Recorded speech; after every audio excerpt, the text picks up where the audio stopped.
Dr. King, when you hear Carolyn and knowing Carolyn's story, how do you differentiate between control and love if you're trying to determine if this is the right person for you to move forward in life?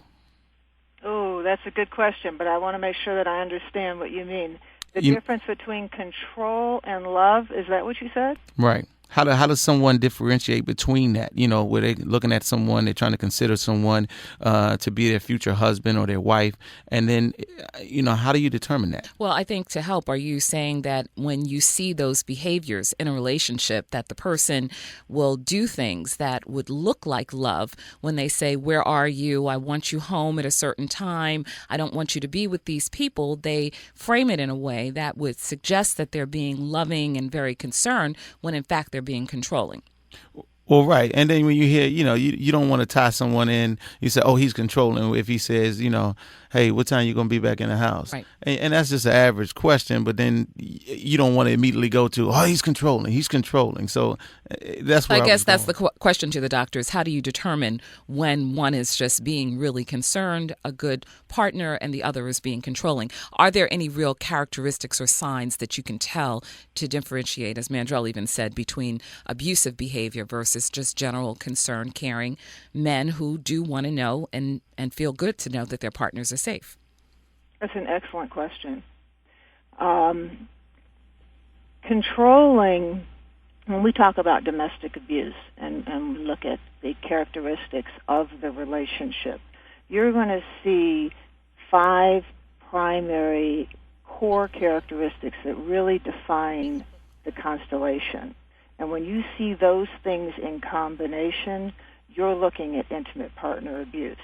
And the control aspect is only one piece of it. While it's true that abuse is fundamentally about control, there are several other things. For example, the partner will use battering, like emotional, verbal, financial, sexual abuse, basically to create and maintain a unequal distribution of power, which is a lot different than the expression of concern.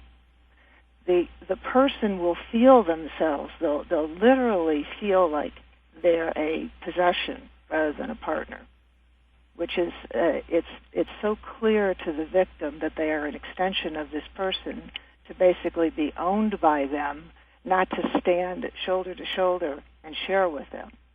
So that person basically doesn't have a voice. I'm sorry? That person basically doesn't have a voice.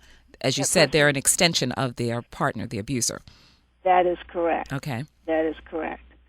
The person will also experience just complete lack of empathy toward, their feelings or their experience, but yet they're expected to display that same empathy to their partner just about round the clock. In other words, life revolves around that person. Right. And they're expected to cater to every single need. And I think there's an imbalance, a clear imbalance in terms of the sensitivity there.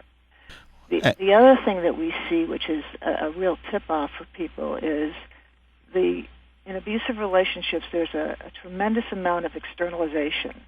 The perpetrator will externalize blame, essentially, and just doesn't assume responsibility or accountability for the mishaps in the relationship. He will blame, he or she will blame the victim for their problems, for issues, not only the victim, other people, circumstances in general. This tendency to externalize is key. So you did something, and therefore you made me behave that way. It's your fault. Okay. Exactly. There's an emphasis on wanting the victim to assume responsibility for the battering behavior.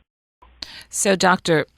King, could you recap? You talked about the possession, the lack of empathy, the externalization.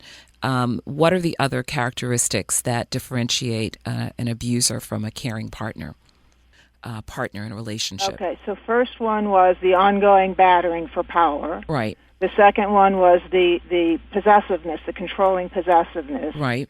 The third one was this no empathy, Right. non-empathic, kind of one-directional empathy is how I think of it.